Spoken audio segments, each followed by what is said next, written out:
Morning students. आज हम अपने सेकेंड चैप्टर का लास्ट क्लास देखेंगे। मैंने सेकेंड चैप्टर में आपको अकाउंट्स के कुछ बेसिक चीज़ें बताई थी, जैसे कि डबल एंट्री सिस्टम क्या है, डबल एंट्री सिस्टम की परिभाषा क्या है, डबल एंट्री सिस्टम में वर्क कैसे किया जाता है। फिर आगे बताया था अकाउंटिंग स्ट्रक्चर की, कैसे अकाउंटिंग साइकिल तैयार होता है बिजनेस में। इसके बाद हमने फंक्शन ऑफ अकाउंटेंसी देखा था, फंक्शन ऑफ अकाउंटिंग की क्या क्या उसके कार्य होते हैं। कुछ महत्वपूर्ण वर्ड्स पर जो बिजनेस में यूज़ किए जाते हैं उन पे भी डिस्कशन किया था। और लास्ट में हमने देखा था अपनी पिछली क्लास में कि व्यापार में जो हम डिस्काउंट वर्ड सुनते हैं उनका क्या यूज़ है बिजनेस में और किस प्रकार उनको अलग अलग बांटा जाता है, यानी कि उनके प्रकारों को देखा था, टाइप्स ऑफ डिस्काउंट देखा था हमने। आज हम अपना ये क्लास एंड करेंगे सेकंड चैप्टर के लिए और देखते हैं कि क्या बचा हुआ है। तो सिंपल सी बात है कि मैंने पिछले 2-3 वीडियो क्लास से चर्चा कर रहा हूँ कि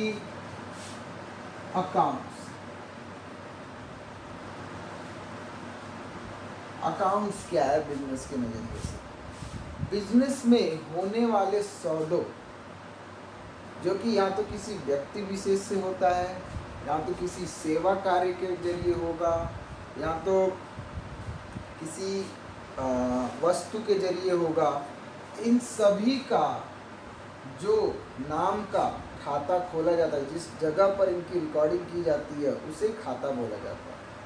जैसे कि खाता की परिभाषा लिखता है बुक में, जब किसी वस्तु, सेवा या व्यक्ति, तीनों की मैंने बात करी, विशेष से संबंधित सौदे एक स्थान पर छांट कर लिखे जाते हैं तो यह उस वस्तु, सेवा या व्यक्ति विशेष का खाता कहलाता है। यानी कि जब हम किसी वस्तु, सेवा या किसी व्यक्ति विशेष से होने वाले सभी सौदों को एक जगह छांट कर लिखते हैं, जैसे कि मान लीजिए एक व्यवसाय में दिन भर में राम से कुछ लिखे हुए होंगे, सौदे हुए होंगे, श्याम से हुए होंगे, हो सकता है हमने संपत्ति कोई खरीद के ले आए तो वो संपत्ति भी तो हमारे पास उसका अकाउंट होना चाहिए। तो कई सारे सौदे होते हैं। अब जितने भी उसमें अलग अलग व्यक्ति विशेष या कोई सेवा है, कोई वस्तु है, उनको अलग अलग छांट कर उन सभी का सौदा अलग अलग लिखना एक जगह पर। राम का सौदा, जितने भी सौदे हैं सभी को एक जगह लिखना, तो वो स्थान जहाँ उस सौदों को लिखा जा रहा है वह राम का खाता कहलाएगा। क्या कहलाएगा? राम का खाता। खाते का फॉर्मेट कैसा होता है ये हम आगे की चैप्टर लेज़र में देखेंगे, जिसका हिंदी में नाम है खाता बही। फिर खाते में मैं आपको मूलतः बता देता हूँ कि खाते में 2 पक्ष होते हैं, एक होता है डेबिट और एक होता है क्रेडिट। बाएं पक्ष को डेबिट बोलते हैं और दाएं पक्ष को क्रेडिट बोलते हैं। अब जो हम ये सेकेंड चैप्टर पढ़ रहे थे, यहाँ बस मेरा काम था आपको अकाउंट्स की मीनिंग को समझाने की, अकाउंट्स की मीनिंग होती क्या है। अब ये चैप्टर हम पढ़ रहे हैं, इसमें डबल एंट्री सिस्टम की चर्चा है कि डबल एंट्री सिस्टम पे अकाउंट्स के सारे वर्क होते हैं। तो अकाउंट्स में, यानी कि अकाउंट्स के लिए डबल एंट्री सिस्टम ने कुछ नियम कानून दिए। उसने कहा कि भैया जितने भी अकाउंट्स हैं, चाहे कोई व्यक्ति हो, वस्तु हो, कोई सेवा कार्य हो, इन सबको आप 3 कैटेगरी में बांट दो। मूलतः मेन कैटेगरी 2 बनाया। हम जब पढ़ते हैं तो हम कहते हैं कि खातों के 3 प्रकार होते हैं, लेकिन मैं आपको किताब के अकॉर्डिंग बताता हूँ कि किताब के अकॉर्डिंग कैसे डाइवर्सिफाई किया गया है। अकाउंट्स के मूलतः 2 टाइप्स होते हैं। पहला होता है पर्सनल अकाउंट।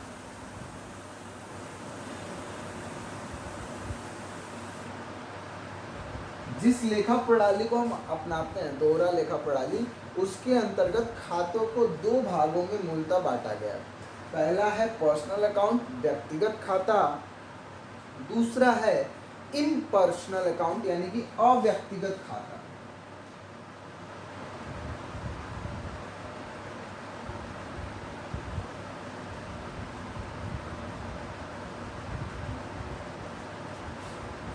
पहला है पर्सनल अकाउंट, दूसरा है इम्पर्सनल अकाउंट। पर्सनल अकाउंट्स में कुछ टाइप्स आते हैं जो कि यूपी बोर्ड में तो शायद बुक्स में जल्दी देखने को नहीं मिलता है, बट मैं बताऊंगा। और इम्पर्सनल अकाउंट्स को दो भागों में बांटा गया।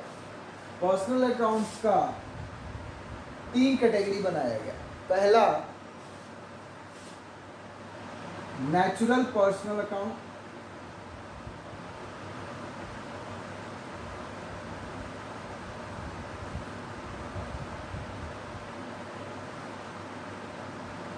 दूसरा artificial personal account,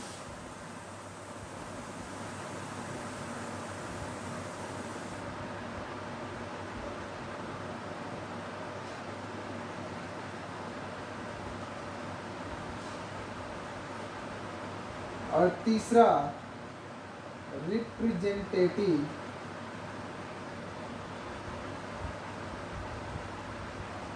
personal account.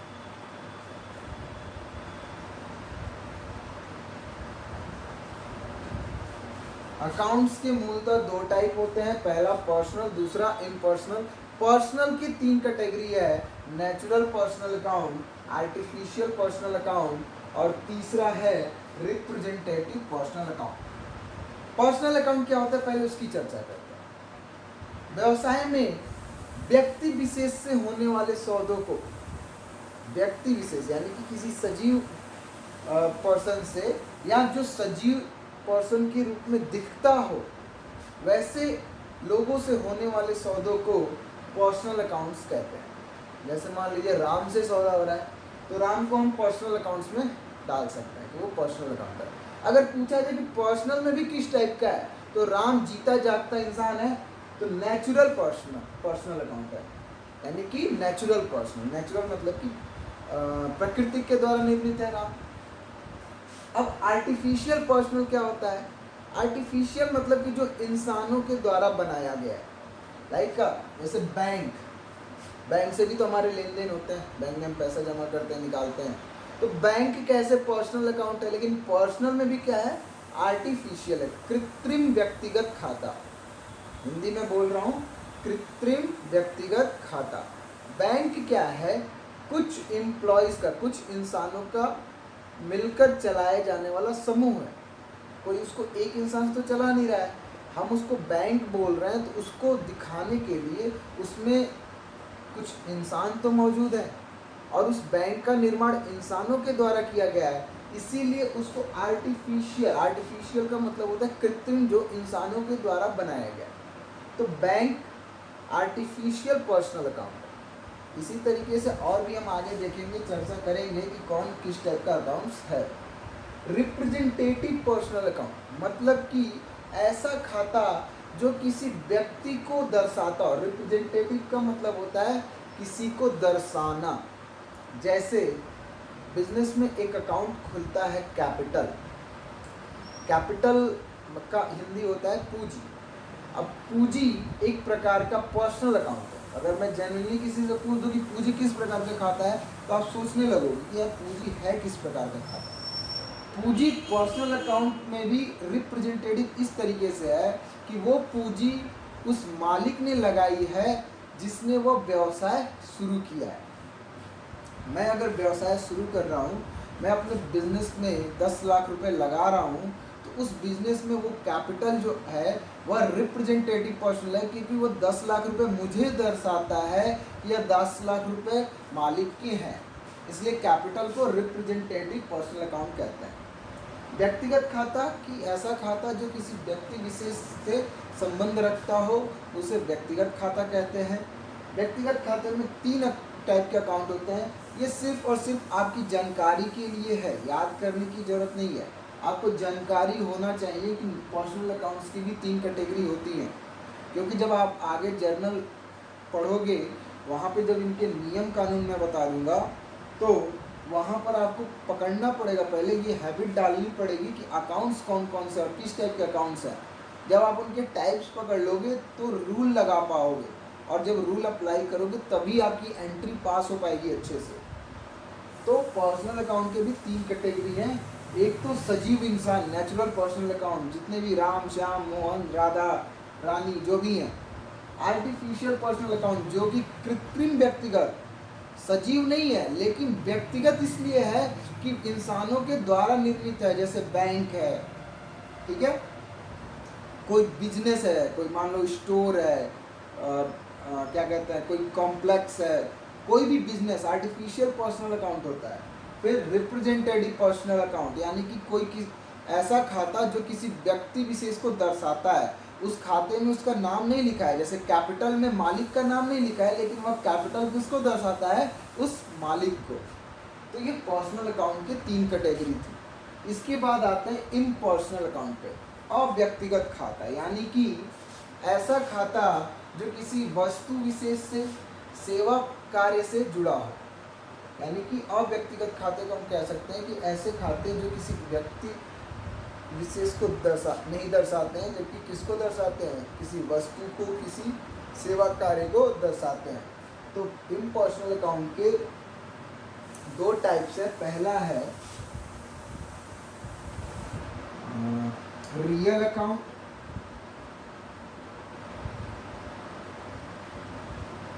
And दूसरा है नॉमिनल अकाउंट।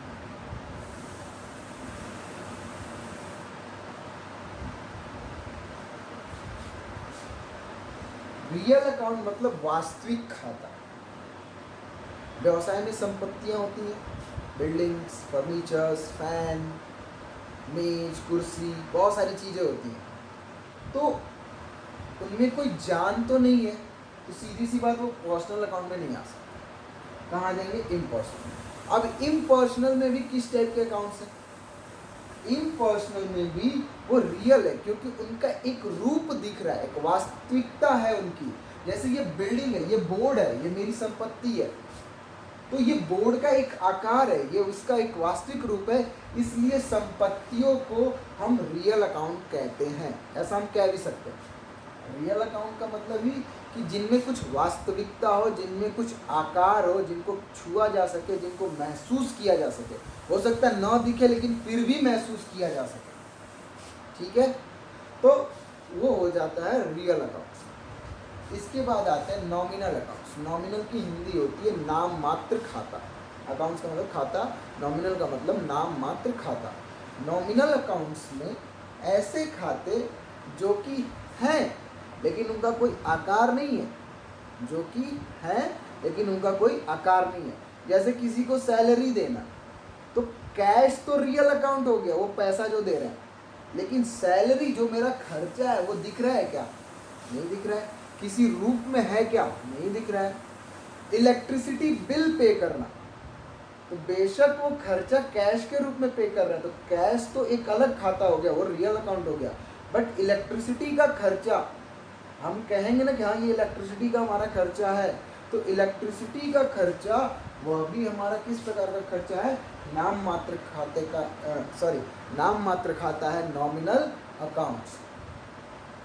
यानी कि रियल अकाउंट्स में संपत्तियां आती हैं और नॉमिनल अकाउंट्स में व्यवसाय में होने वाले जितने आय और व्यय होते हैं, ध्यान दीजिएगा, जितने भी इनकम और एक्सपेंस होते हैं वो सभी के सभी नॉमिनल अकाउंट्स होते हैं, क्योंकि आय और व्यय का कोई रूप नहीं है, कोई उनमें जान नहीं है, सिर्फ उनको महसूस किया जा सकता है कि हाँ इतने रुपए इस रूप में खर्च हुए, इतने रुपए इस रूप में आए हैं, तो वो खाते हमारे नॉमिनल अकाउंट्स कहलाते हैं।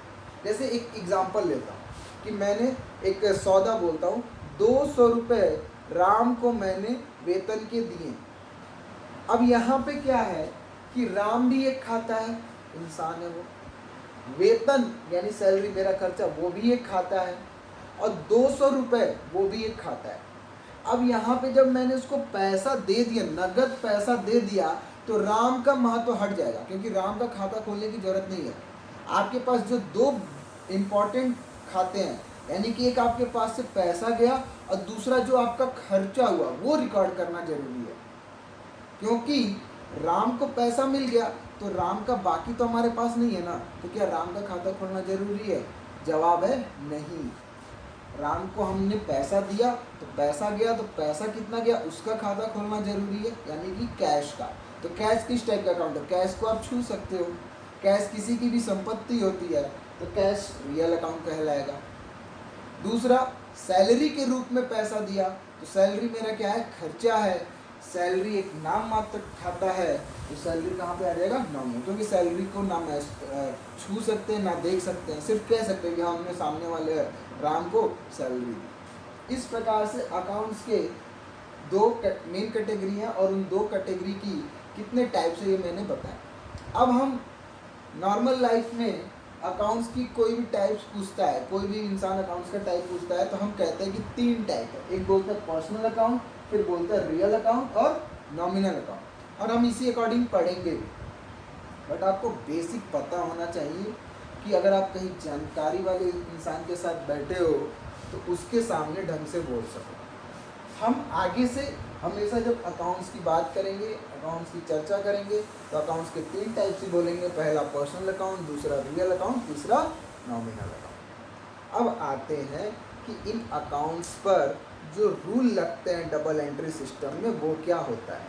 तो सबसे पहले मैं पर्सनल अकाउंट के रूल की चर्चा करता हूँ।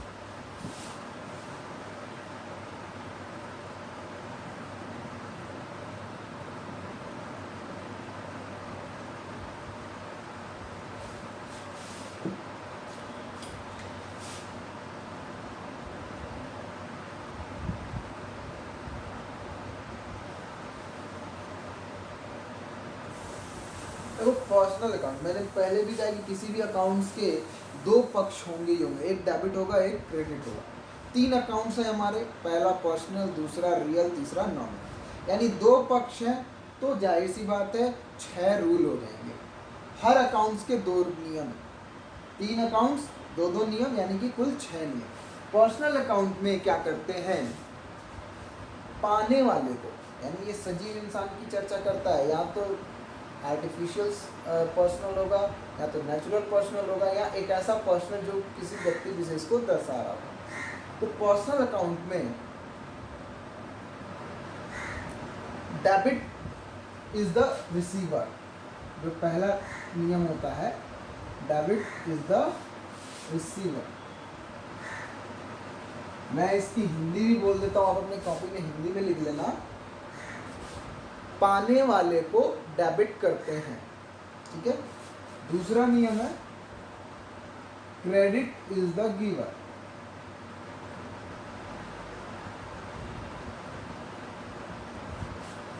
देने वाले को क्रेडिट करते हैं। अब देखो, इस नियम में भी आ रहा है पाना और देना, यानी किसी व्यक्ति विशेष से ही संबंध रख रहा है, इसीलिए ये नियम किससे संबंधित है? पर्सनल अकाउंट से, ठीक है। दूसरा अकाउंट है हमारा रियल अकाउंट।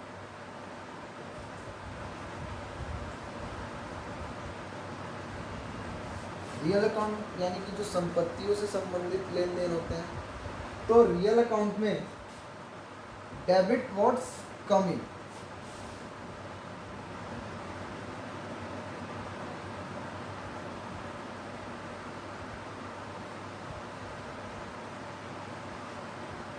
और दूसरा है क्रेडिट व्हाट्स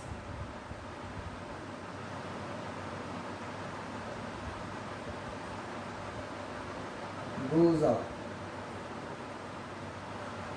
समझाता हूं कि रियल अकाउंट में जो पहला है कि कब डेबिट करते हैं रियल अकाउंट को, तो व्यापार में आने वाली संपत्तियों को डेबिट किया जाता है सबसे पहला। दूसरा कहता है कि व्यापार से जाने वाली संपत्तियों को क्रेडिट किया जाता है, यानी कि जो भी संपत्ति हमारे व्यवसाय में आएगी वो रियल अकाउंट होगी, और जब अगर आएगी तो उसको डेबिट करेंगे, अगर जाएगी तो उसको क्रेडिट करेंगे, ये नियम।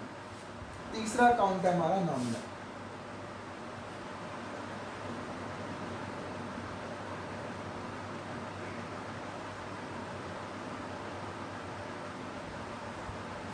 इसमें पहला रूल है all expenses and losses are debited. और दूसरा है ऑल इनकम्स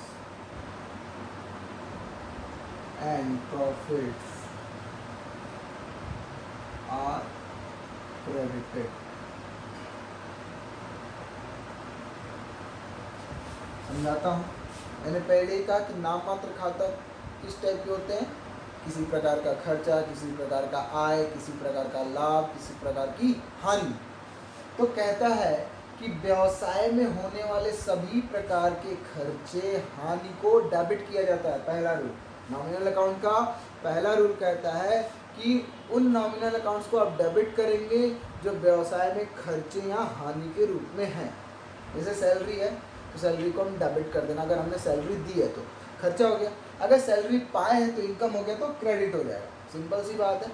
अगर आपका आय है या किसी प्रकार का लाभ है तो वो क्रेडिट होगा, और अगर किसी प्रकार का खर्चा है या लॉस है तो वो डेबिट होगा। इसकी हिंदी में भी मैं ये नियम पढ़ देता हूँ, आप नोट्स में बना लेना। पर्सनल जब आप लिखोगे गोल्डन रूल्स ऑफ अकाउंट, इनको गोल्डन रूल्स ऑफ अकाउंट्स भी बोला जाता है। हिंदी में मन करे तो लिख लेना खातों के नियम। पहला हेडिंग डालोगे व्यक्तिगत खाता, उसमें पहला और दूसरा नियम लिखोगे कि पाने वाले को डेबिट करते हैं। डेबिट आप इंग्लिश में ही लिखना या हिंदी में भी लिख सकते हो, और उसका जो चिन्ह है DR डॉट डाल के वो लिख लेना। और दूसरा नियम में हिंदी में लिखना देने वाले को क्रेडिट करते हैं। ये हो गया आपका पहले अकाउंट का रूल हिंदी में। दूसरा है रियल अकाउंट यानी कि वास्तविक खाता। वास्तविक खाता का पहला नियम है व्यापार में आने वाली समस्त संपत्तियों को डेबिट किया जाता है। फिर दूसरा नियम उसका कहता है रियल अकाउंट का कि व्यापार से जाने वाली समस्त संपत्तियों को क्रेडिट किया जाता है। इसी प्रकार तीसरे खाते पे आते हैं नॉमिनल अकाउंट यानी कि व्यक्तिगत अवास्तविक खाता या नाम मात्र खाता। उसका पहला रूल लिखोगे व्यापार में होने वाली समस्त हानियाँ एवं खर्चों को डेबिट किया जाता है। दूसरा रूल लिखोगे व्यापार में होने वाले सभी लाभ एवं आय को क्रेडिट किया जाता है। ये हो गया हमारा अकाउंट्स का रूल, और ये रूल आपको याद होने चाहिए क्योंकि आगे इन्हीं पर सारी चीज़ें टिकी हुई।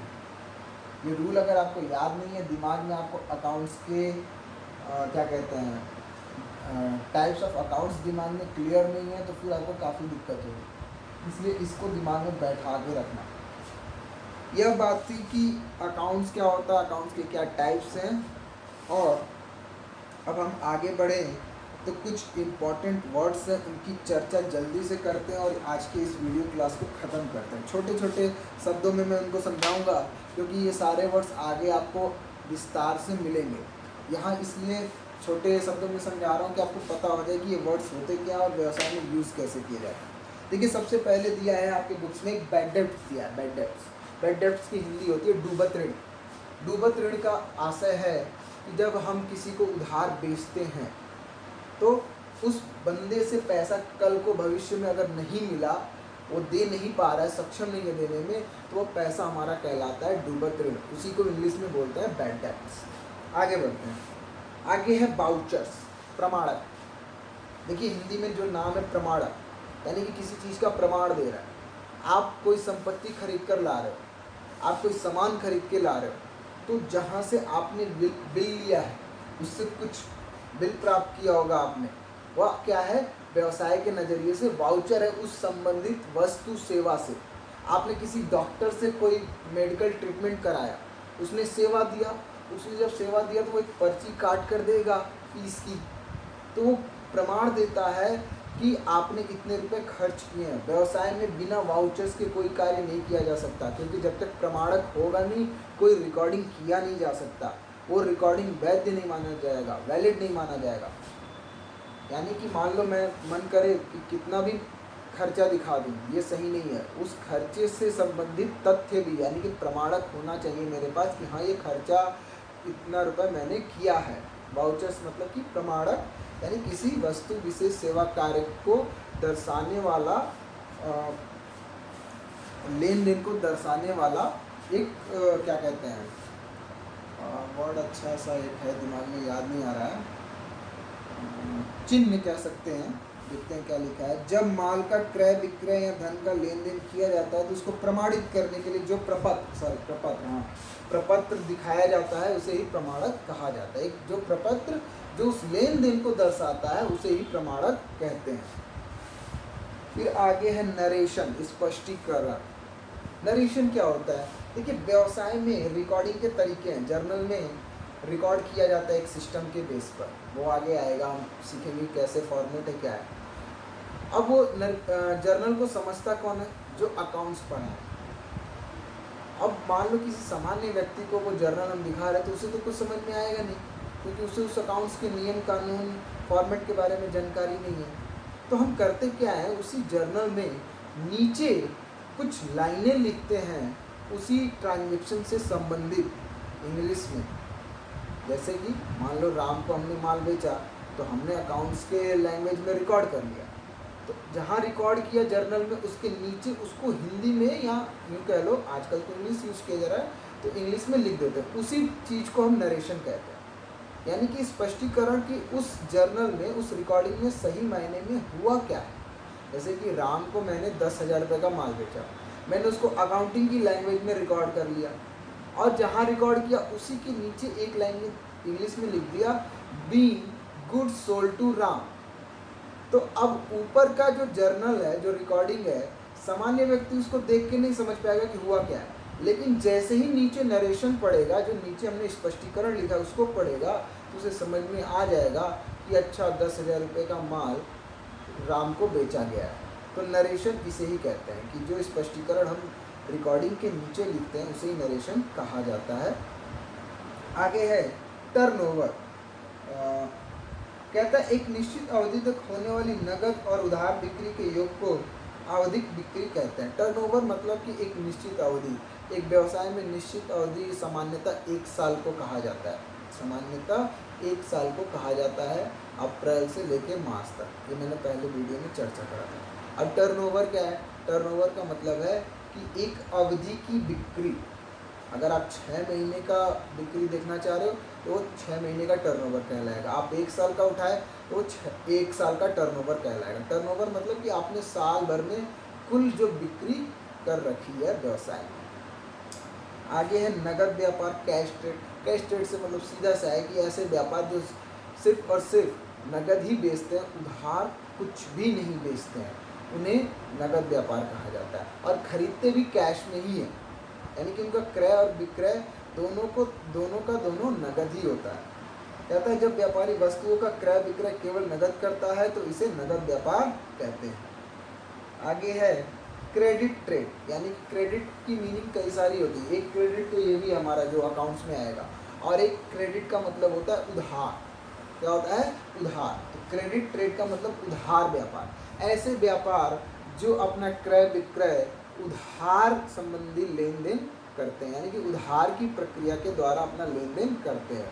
उधार खरीदा, उधार बेचा, फिर पैसा कलेक्ट किया, पैसा दिया, इस प्रकार से करने वाले व्यापार को क्रेडिट ट्रेड यानी कि उधार व्यापार कहा जाता है।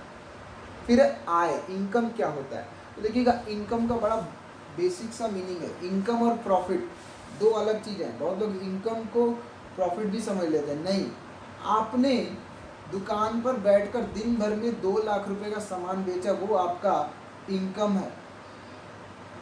उस 2 लाख में से दिन भर में किया हुआ खर्चा घटाकर जो पैसा बचता है वो प्रॉफिट है। समझ में आ रहा है अंतर? इनकम मतलब कि जो आप बेच रहे हो वो आपका स्रोत है आपके पैसे आने का। ठीक है, तो व्यवसाय में आने वाले पैसे स्रोत के जरिए वो इनकम कहलाता है। देखो क्या लिखता है, व्यापारिक लेन देन के कारण जो आमदनी, यानी कि जो आमदनी व्यापार को होती है वह आय होती है। वैसे ही आगे खर्चा, यानी कि व्यय दिया हुआ एक्सपेंस। आय की उत्पत्ति के लिए प्रयुक्त वस्तु एवं सेवाओं की लागत व्यय कही जाती है।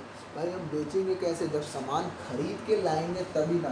तो वो कह तो रहा है कि आय की उत्पत्ति के लिए। आय की उत्पत्ति कैसे होगी? जब हम खरीद के लाएंगे तब बेचेंगे।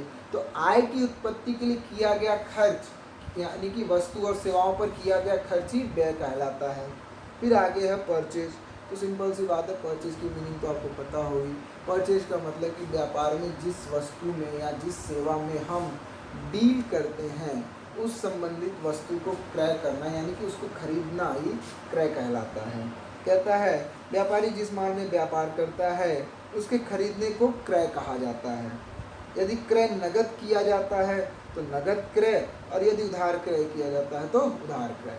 क्रय भी दो प्रकार से बांटे जा सकते हैं कि अगर हम नगद खरीद के ला रहे हैं तो कैश परचेज यानी कि नगद क्रय, अगर हम उधार खरीद के ला रहे हैं तो उधार क्रय यानी कि क्रेडिट परचेज। आगे है लेखा प्रविष्टि या टी, एक वर्ड में इंग्लिश में बोले तो एंट्री। भाई जो ट्रांजैक्शन हमने लिख लिया, हमने एक ट्रांजैक्शन लिख लिया कि मोहन को 10,000 रुपये का माल बेचा, एक लाइन में अपने रफ बुक में लिख लिया। शाम को बैठे उस ट्रांजैक्शन का अकाउंटिंग की लैंग्वेज में जहाँ पोस्टिंग यानी कि रिकॉर्डिंग की जाती है उसे ही बोलते हैं एंट्री, लेखा करना। क्योंकि दिन भर पॉसिबल तो नहीं है कि सभी ट्रांजैक्शंस को एक साथ ही एंट्री करते जाएं बुक्स में, अकाउंट्स की बुक्स में। हम करते क्या कि दिन भर के होने वाले ट्रांजैक्शन को रफली नोट कर लेते हैं, रफली नोट कर लेते हैं और शाम को बैठकर उनका जर्नल में प्रविष्टि करते हैं। उसी प्रक्रिया को एंट्री कहा जाता है, रिकॉर्ड करना। एंट्री मतलब कि हमने उस ट्रांजैक्शन की क्या करा दी, एंट्री करा दी। जैसे आपको कहते हैं ना क्लास में आप जाते तो एंट्री कर रहे हो, ठीक उसी तरह वो जो ट्रांजैक्शन हुआ उसकी हमने बुक्स ऑफ अकाउंट्स में क्या करी, एंट्री करा दी। इसी को बोलते हैं लेखा।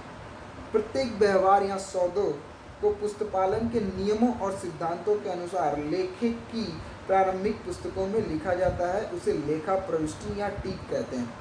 हिंदी के 3 वर्ड बोले एंट्री के, एंट्री की 3 मीनिंग बताया है वो आप देखो। फिर एक क्रय वापसी, तो जिस प्रकार क्रय है कि कुछ खरीद के लाना क्रय कहलाता है, उसी प्रकार उस खरीदे हुए वस्तु को वापस भी तो करते हैं कि भाई ये माल खराब है या मुझे नहीं चाहिए, तो उस प्रक्रिया को क्रय वापसी कहा जाता है। आगे हम बढ़ें तो आगे आता है विक्रय, सेल्स। किसी वस्तु को बेचना ही विक्रय कहलाता है। इस प्रक्रिया को क्या कहते हैं, विक्रय कहते हैं। कहता है व्यापारी जिस माल में व्यापार करता है उसकी बिक्री को विक्रय कहा जाता है। यह बिक्री यदि नगद होती है तो नगद विक्रय, उधार होती है तो उधार विक्रय। पीछे मैंने क्रय में क्या कहा कि अगर हम नगद खरीद के ला रहे हैं तो कैश परचेज, उधार खरीद के ला रहे हैं तो क्रेडिट परचेज। उसी प्रकार बेच भी तो उधार सकते हैं और नगद भी।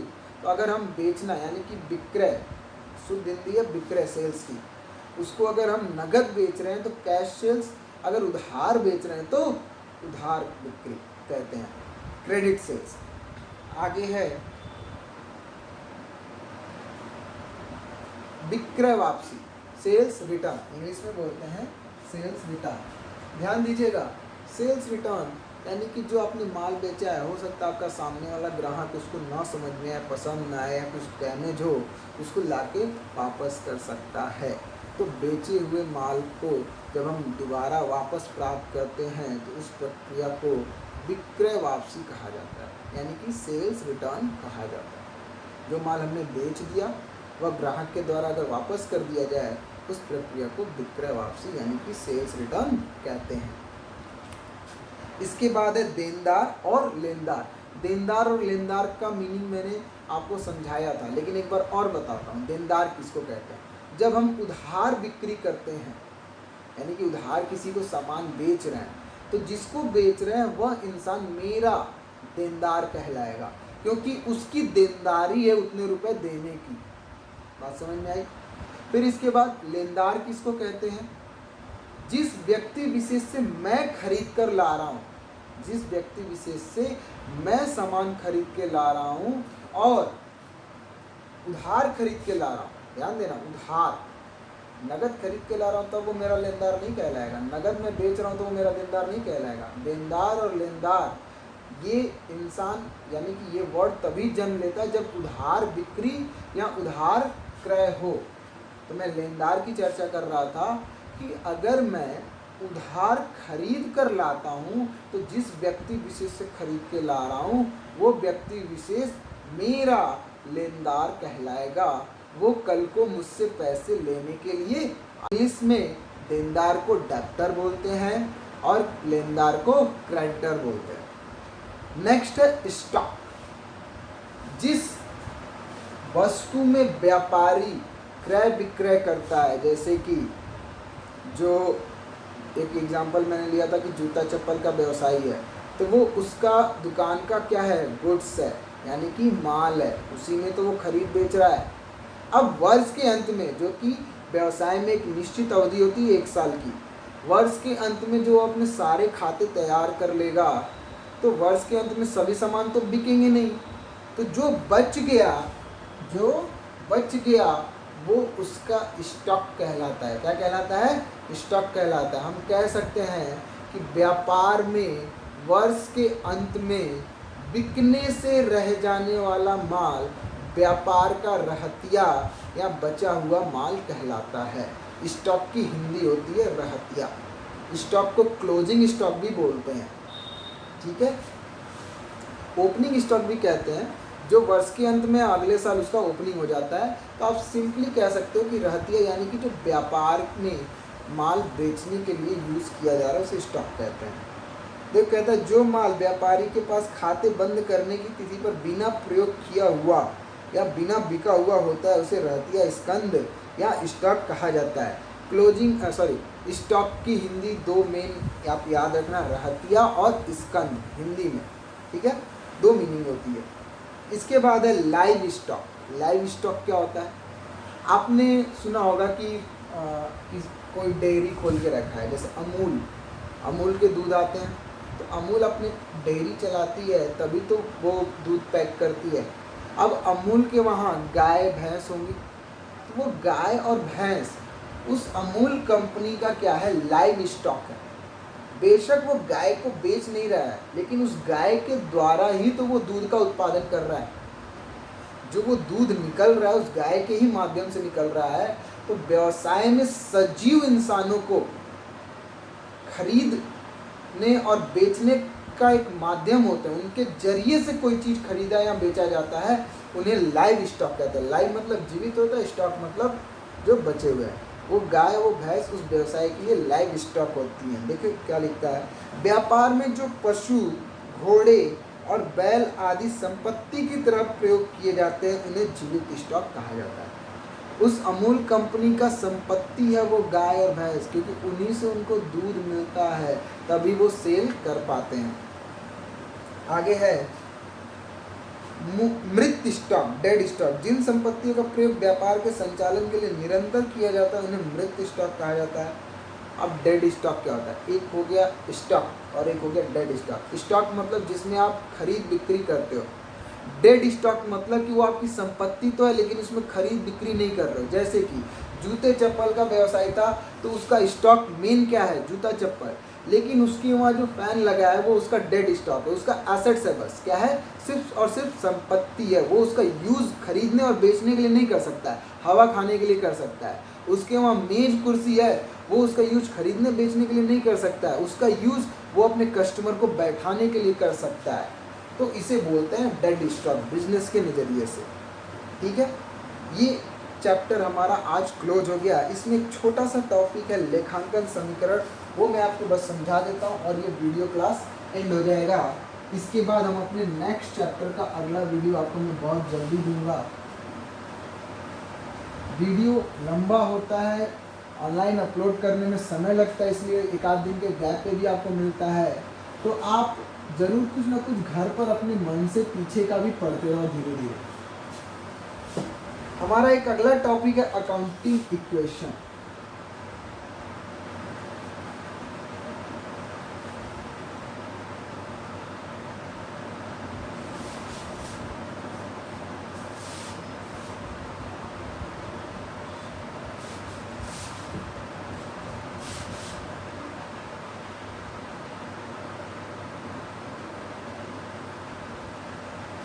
हिंदी में बोलते हैं लेखांकन समीकरण। अब ये है क्या? तो किसी भी व्यवसाय में संपत्ति होती है, साथ साथ दायित्व भी होता है और पूंजी भी होता है।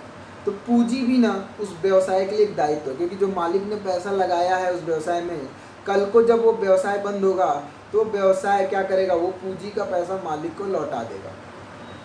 अब आप कहोगे सर व्यवसाय तो उस मालिक का ही है, बेशक उस मालिक का है, लेकिन बिजनेस में अकाउंटिंग करने के नियम में जब हम आते हैं तो अकाउंटिंग का रूल कहता है, अभी नेक्स्ट चैप्टर में और क्लियर हो जाएगा, कि आप बिजनेसमैन को अलग मानो और बिजनेस को अलग मानो।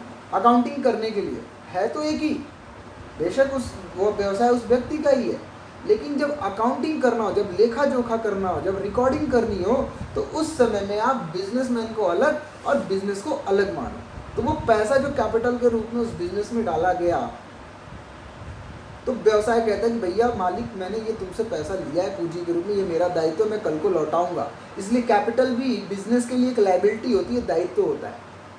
तो अकाउंटिंग इक्वेशन क्या कहता है, कहता है कि संपत्तियां जितनी भी व्यवसाय की हैं उनके बराबर व्यवसाय का दायित्व और पूंजी होता है। तो इस प्रकार समझते हैं, कैपिटल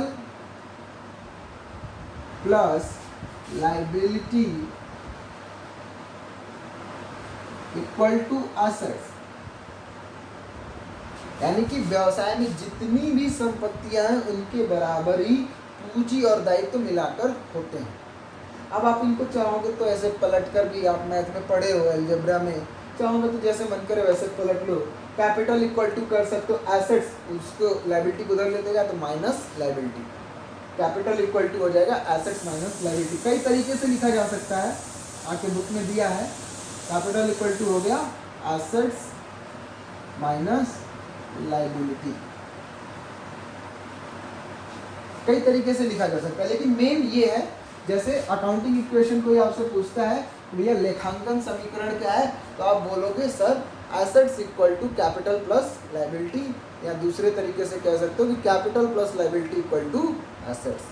अभी के लिए लेखांकन समीकरण आपको एक याद ही करना है कि क्या होता है।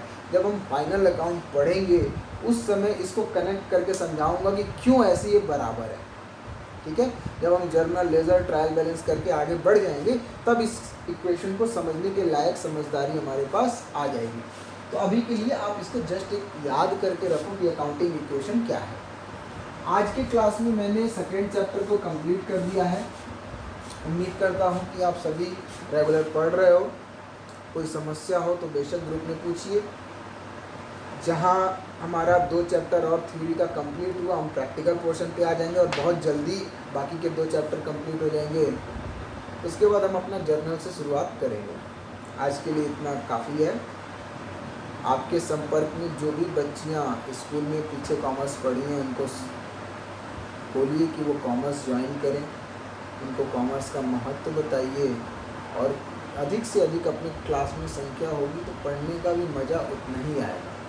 अपना ग्रुप देखिए छोटा है, कोशिश कीजिए कि आप अपने संपर्क में अपने दोस्तों से, सहेलियों से संपर्क करके उनको समझाइए कि कॉमर्स आगे चल के बैंकिंग के लिए, चाहे किसी भी गवर्नमेंट एग्ज़ाम्स के लिए बहुत ही इम्पोर्टेंट है, और उनको समझाकर अपने ग्रुप में लाइए और साथ में पढ़िए। फ़ोन के माध्यम से, व्हाट्सएप ग्रुप के माध्यम से उनके साथ भी पढ़िए। ऑनलाइन हम तो आपको पढ़ा ही रहे हैं, आप भी उनके साथ डिस्कशन कीजिए, चर्चा कीजिए। आज के लिए इतना काफ़ी है। Thank you, bye.